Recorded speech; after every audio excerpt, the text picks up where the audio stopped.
we know that the news is still on, and Kojo, it's still a year on, and this week will be the week since Capital Bank UT they went down. That's right.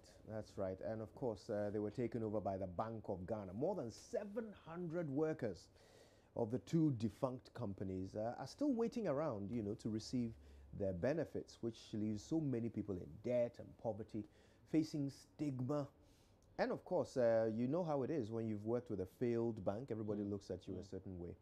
But our colleague, Justice Bedu, has followed a former manager of Capital Bank who now grills pork after losing his job. Let's enjoy the detail of this report. Happy times at a wedding reception. Moment of bliss as guests party to wish the groom and his bride well.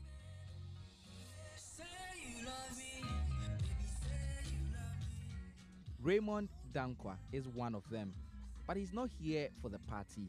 He's the man on the grill, dishing out sumptuous pork for the night. This time last year, Raymond was a deputy manager at the now defunct Capital Bank, until the bank blew up its working capital, leaving it bankrupt. New owners of the bank had promised workers like Raymond job security. That did not happen. He was sacked, and 1 year on, he's yet to be paid his benefits. I'm not the type of person who wants to be idle. So I find it difficult to cope with the current situation now. Cooking has been one of my passion and growing up. So I started what we call the Rad Kitchen, where I supply foods to people at financial institutions. So we come up with a menu, you choose, and then normally too I do more of grilling during the weekend for people at functions. This is the Bank of Ghana headquarters, from where the fate of Capital and UT Bank was decided in August of 2017. 1 year on, 5 more banks have collapsed. With a scandal that has hit the sector in the last 2 weeks, no one knows who the central bank will be going after next. And that has left thousands of people working in the banking sector sitting on tenterhooks. UT and Capital Bank had more than 1,200 workers. Most of them have been sacked since the bank's collapse, but many of them, afraid of victimization by their old employers and prospective ones, have been forced into silence. I'm going to meet Ernestina Jesse, not her real name though, one of them who has agreed to speak to me. She has asked that I keep her identity secret. A lot of people, especially the ladies, are scared to talk. The person who is supposed to protect you, the ordinary staff, is a friend to this big man who has taken bad decisions leading to the collapse of this bank, rendering you jobless. So you have to be careful.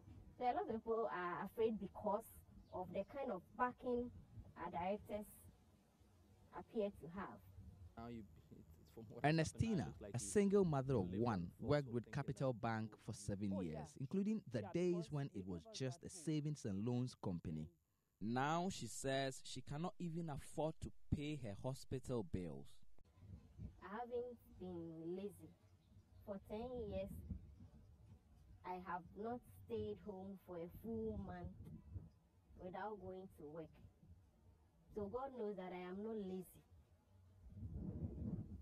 So if I have put in 10 years of my youth to work, and through no fault of mine, my company has collapsed, I believe God has seen my plight and will make a way. There are people who really have reduced, they had, they started a career, they had a certain vision, they're probably doing very well, and suddenly they've lost everything. How we deal with this matter is absolutely critical for how institutions are going to develop in this country. Because if what the reports that have come out are true, then we are on the verge of creating an oligarchy in this country. Somebody steals a chicken and is in remand for and stays in remand for 3 years, 4 years. I mean, and somebody's accused of taking over 15% of our national income. This should go to court, and all of us should see that a trial, the state has prosecuted this thoroughly.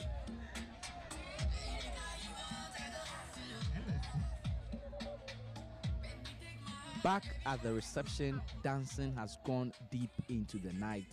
But people like Ernestina and Raymond, living in uncertainty of what tomorrow may bring, continue to wait that what is due them is paid, and those responsible for bringing their years of toil to a crashing end will pay the price. Justice Beidou, JoyNews, Accra.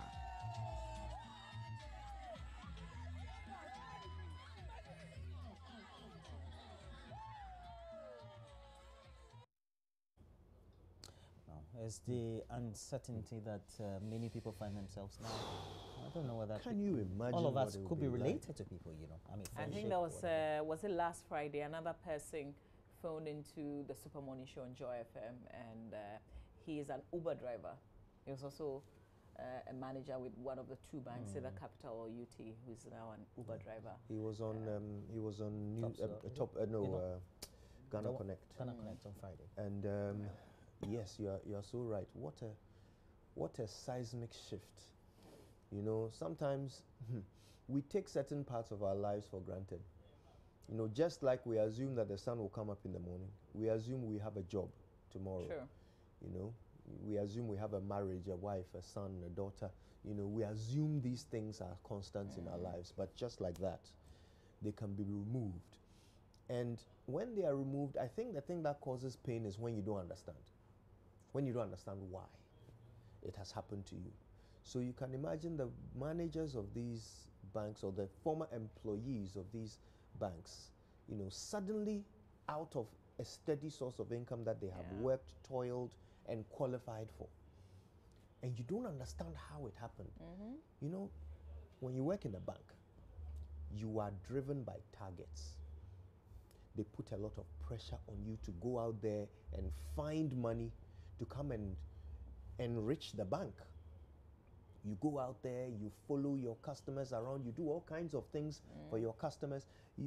One day we should do a show about especially females in the banking sector and how they are exploited just because they feel a pressure on them to do whatever they have to meet targets.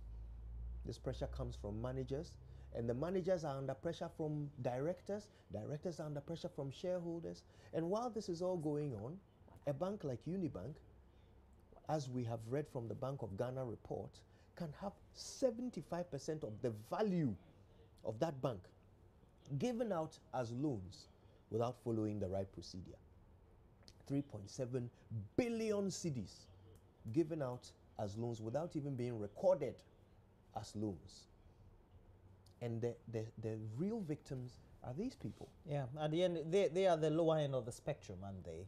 And they don't take the boardroom decisions. And Mamavi, Yeah. I guess. Well, we've got Justice Beidou who put together this story for us, who followed a former manager of Capital Bank and another. And that manager now grills pork after losing his job. Justice joins us via Skype. Good morning, Justice Beidou. Good morning, Mamavi. Another good piece there. You never disappoint. But what inspired you to follow this man? Another good piece. But then I think the beauty with which this story starts in terms of people having a happy time at a wedding is not the same as that the people who have lost their jobs, this banking crisis that we have now. I spoke to Raymond Dunkwa on Friday, and I had wanted to do an interview with him on Saturday. And so I asked where I could find him on Saturday, and then he said he'll be grilling uh, for someone's wedding on Saturday in Accra. And so we should track him there. That's where to be, and that got me curious.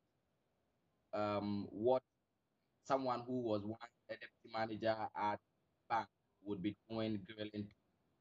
And so we went there on Saturday and got to meet Raymond. And here he was, uh, busy on the grill with the smoke all over, and guests at the wedding lining up to take their pork meat from the stand. And essentially, this is a story of pain, of loss, and someone who has worked for years and have all of it come crashing down in a day. Um, and over the last 1 year, hasn't gotten anything from the new owners bank. And so, yes, this is what first of all attracted us to track Raymond. And whatever we got to put on TV is one story. And Raymond is just one of more than 700 people who lost their jobs after Capital Bank and UT Bank collapsed last year. Mm. And Justice, I'm sure he shared with you how much he makes because, and this is like a weekend job. People don't get married Yes, every day. yes. So this something like this comes to him maybe once every 2 weeks. That's if it sometimes once a month. And he's trying over the last 6 months, he tells me, to try to expand and do more of of um of a delivery service where beyond the working at events, also supplying to people who are busy people who may not want to go out and buy their own lunch. And so yes, he has a terrible story, but then in his story, I also found someone who is very strong and resilient character who doesn't want the situation that he's been in to take the better part of him. And so he has dug deep into himself and then found, said was his passion growing up, to earn a living. And all of these people are living with pain. They are living with a lot of pain in them.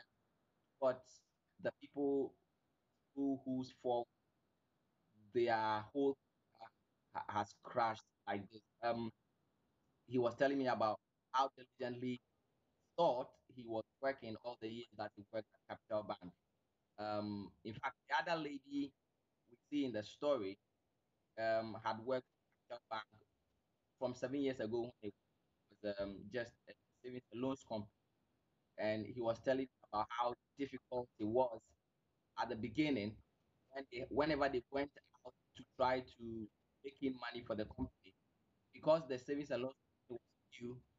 They had to go literally begging people in markets, walking through the scorching sun to get people to convince them to bring their money to First Capital Savings and Loans as it was then. And the soft promises they had been given that they should stick to that and continue to sacrifice for the company in the hope that someday, somehow, this company, Ghanaian owned, to grow into something big, Mm. and it was going to be part of their pride that they were the ones who sacrificed their whole life to sure that this brand had been Yeah. and his words, he told me that she feels used and dumped. Mm. So, Justice, just on that, do they understand what happened? Do they want to know? I think for many of them, I get the sense it is just a matter of surviving for now. There's been a lot of back and forth trying to get information Mm. from the KPMG, the new owners of the bank, and what is going on. Raymond tells me they sent petitions as high as to the office of the president, and it's been months without any response. Mm. And so, as it stands now, many of them are in the dark as to what is going to happen again. Mm. Justice, well, congratulations to you. Thank you at least for sharing this story with us. We've been talking the past couple of days, we've been talking about the figures, what went to where and who did what to what, and the board and the shareholders. But these are the real stories that we have to begin to share, because these are the people who are living with the outcome of, you know, the disaster, really. So Justice Beidou, our colleague who filed this report following two persons who've worked with a bank that suddenly collapsed.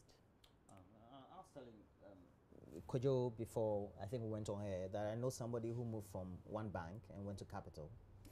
You know, I think they call it poaching. Well, as we know in our industry as well. They move around. They move around as well, just as we do.